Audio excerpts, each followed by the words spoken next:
Halo, assalamualaikum warahmatullahi wabarakatuh. Jumpa lagi bersama saya di Laroi Bazenet Refil Sofian pada kesempatan malam hari ini. Videonya ini dadakan karena ada permintaan yang mendesak ya. Tentu saya akan merespon dengan baik karena memang ini insya Allah akan memberikan manfaat ya. Ada pertanyaan dari customer bagaimana cara menggunakan surrounded barrel dan peredam eksternal ya. Sebetulnya sudah sering saya review tentang bagaimana menggunakan peredam internal atau yang biasa kita sebut dengan surrounded barrel. Yang keduanya peredam eksternal. Kemudian apakah kedua-duanya boleh digunakan atau tidak, nanti akan saya jawab. Baik, langsung saja.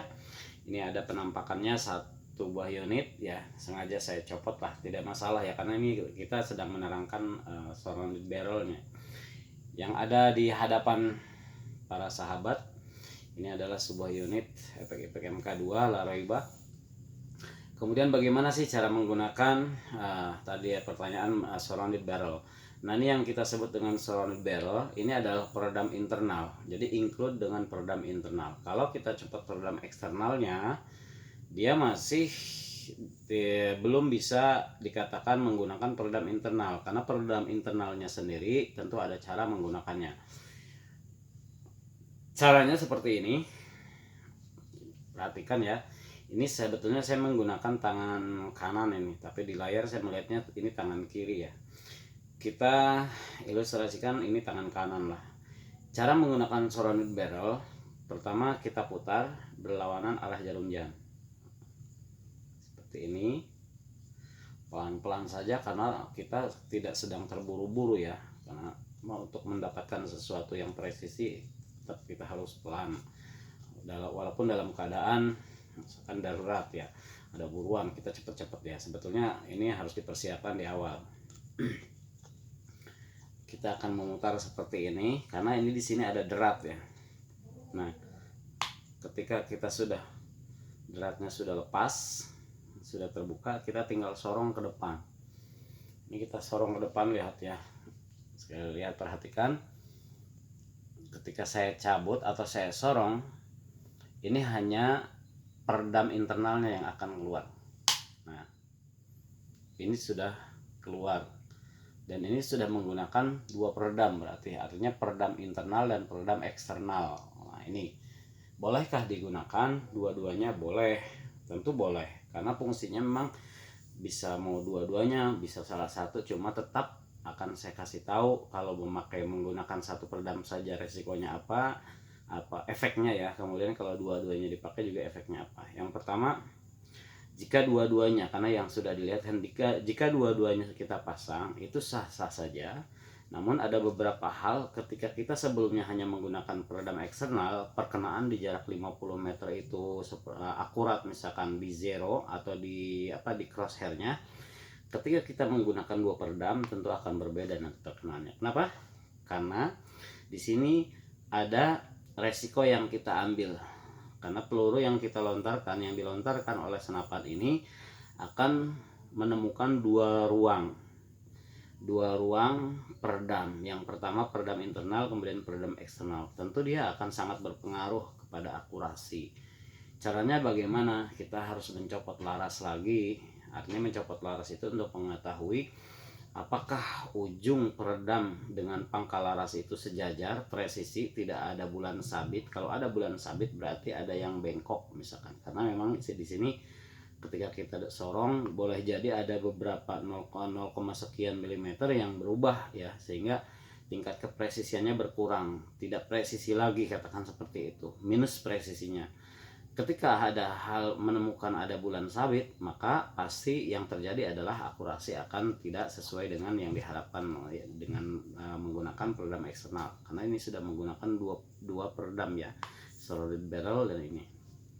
Itu resikonya. Yang kedua, bagaimana seandainya presisi semuanya? Nah, ketika semuanya juga presisi, nah, resikonya tetap akan terjadi karena dia memang yang saya bilang tadi, mimis itu bertemu di dua ruang ya. Ketika saya perjelas tentang ruangan yang akan mereduksi atau akan mengolah angin yang keluar dari senapan ini atau dari laras ini akan reduksi ya, atau akan terserap oleh peredam, sehingga beberapa kemungkinan itu angin itu tidak maksimal keluarnya. Beda dengan satu peredam. Kalau satu peredam dia kan hanya menemukan satu ruangan di sini. Satu ruangan juga sudah betul-betul memang ada beberapa resiko yang kita ambil. Makanya setiap menggunakan peredam dengan tidak menggunakan peredam itu presisinya pasti akan berbeda. Kenapa? Ya setiap ada resiko karena suara diredam gitu. Tidak full keluar. Jadi suara yang harusnya full keluar, dorongan sampai suaranya menggelegar gitu kan. Karena ada peredam, ada beberapa angin yang diolah di sini. Dia menemukan ruang-ruangan yang atau sekat-sekat yang ada di peredam ini, kemudian ada gaswallnya dan lain sebagainya. Itu yang sangat berpengaruh. Secara logikanya seperti itu. Kembali lagi, ini untuk menggunakan salah satu peredam sekarang. Kalau menggunakan salah satu peredam, tergantung kepada agan, mau yang peredam eksternal saja atau internal saja. Jadi tergantung kebutuhan, maunya gayanya seperti apa. Kalau misalkan ingin menggunakan peredam eksternal, ya berarti ini harus dikunci. Ini harus kita kunci, tidak boleh hanya sekedar dimasukkan begini saja tanpa dikunci. Kalau tidak dikunci, ketika ditembakkan dia terdorong langsung. Nah, resikonya ini akan merusak teflon yang ada di sini. Teflon yang ada di luar laras dan di dalam serobongnya ini. Paham ya? Jadi gimana caranya? Ketika dimasukkan lagi surrounded barrelnya, maka harus dikunci, diputar searah jarum jam sampai kita merasa tidak bisa diputar lagi. Itu caranya. Ketika misalkan ini sudah tidak bisa diputar lagi, berarti itu sudah, nah ini sudah tidak bisa diputar lagi, sudah kencang. Artinya ini sudah tidak akan terlepas. Ketika ditembakkan dia tidak akan terdorong, tidak akan ikut terdorong. Bisa dibayangkan kekuatan angin yang sebegitu besar, kalau mendorong ini sekencang apapun teflon yang ada di sini, pasti resikonya akan rusak. Ketika tidak rusak pun dia mengurangi presisi lagi. Nah, ini akan bengkok. Nah, itu yang terjadi, bisa bengkok nih serobongnya. Kenapa? Kan didorong angin begitu kencang.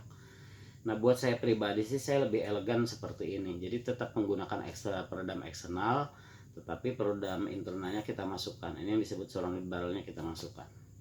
Tapi lagi-lagi kembali kepada ya para sahabat semua ya, kalau ingin menggunakan peredam internal saja boleh, tinggal kita copot peredam eksternalnya. Jadi peredam eksternal ini bisa kita copot seperti ini, kita copot. Tapi jangan sampai ikut terputar ya. Bagaimana caranya nanti agan bisa melihat kalau ini ikut terputar berarti itu masih belum benar ya. Jadi ketika mengeluarkan atau membuka peredam eksternal harus hati-hati juga. Pokoknya seminimal mungkin resiko kita tidak boleh ada di kesalahan ya. Itu kita harus meminimalisir kesalahan kecil gitu. Jadi harus betul-betul memperlakukan unit ini dengan kasih sayang ya, bukan sembarangan. Karena juga kita membelinya dengan uang, bukan dengan daun. Oke, ini yang terjadi seperti ini. Nah, ini sebenarnya ada tutupnya lagi ya. Nah, tutup serobongnya nanti. Sebentar saya pause dulu. Toing. Nah, sambil bercanda aja lah malam-malam. Nah, ini ada penutup serobongnya ya. Jadi penutup drat untuk peredam eksternal. Nah, seperti ini. Kalau mau seperti ini juga nggak apa-apa gitu ya. Berarti ini kalau begini nih berarti surrounded barrelnya belum difungsikan. Kalau mau difungsikan, lagi-lagi saya bilang tadi tinggal dibuka, diputar berlawanan arah jarum jam. Oke, kemudian disorong ya, seperti itu. Ingat ya, sekali lagi ketika menggunakan surrounded barrel ini harus betul-betul hati-hati. Kenapa? Biasanya kelupaan tuh ketika kita sudah menggunakan surrounded barrel, ketika dimasukkan lagi lupa mengunci. Nah, ini kan sudah terbuka nih. Kalau kita sudah terbuka, ini sudah tidak usah lagi kita kunci karena memang dia sudah kuat ya pegangannya. Di sini ada 2 teflon kemudian dililit dengan seal sehingga ini tidak mungkin bergerak ya tuh. Tidak mungkin bisa bergerak. Artinya tidak ada kelonggaran tidak ada apa ya, oglek gitu, bahasa Sundanya tuh oglek seperti ini tuh, lihat ya. Bisakah seperti ini? Ya bisa, silahkan, tanpa menggunakan peredam eksternal. Buat saya sih harus pilih salah satu ya, jadi jangan dua-duanya peredam digunakan. Pertama juga terlalu panjang, kurang apa ya, estetikanya kurang. Yang kedua repot juga sih, ribet ya, ribet gitu. Nah, kalau memang mau dipendekkan tinggal dimasukkan saja seperti itu. Kunci jangan lupa dikunci, kenapa saya ulang-ulang? Biasanya ini terjadi kesalahan yang sedikit tapi fatal akibatnya. Ketika kita sudah tidak menggunakan peredam internal atau surround dialnya kita masukkan kembali, tidak kita kunci, otomatis ini ya, ada beberapa customer yang salah, kemudian ya mau gimana lagi kan gitu, sudah terjadi ya. Lagi-lagi itu karena memang keteledoran, sehingga perlu saya ingatkan berkali-kali bahwa cara menggunakan surrounded barrel hati-hati.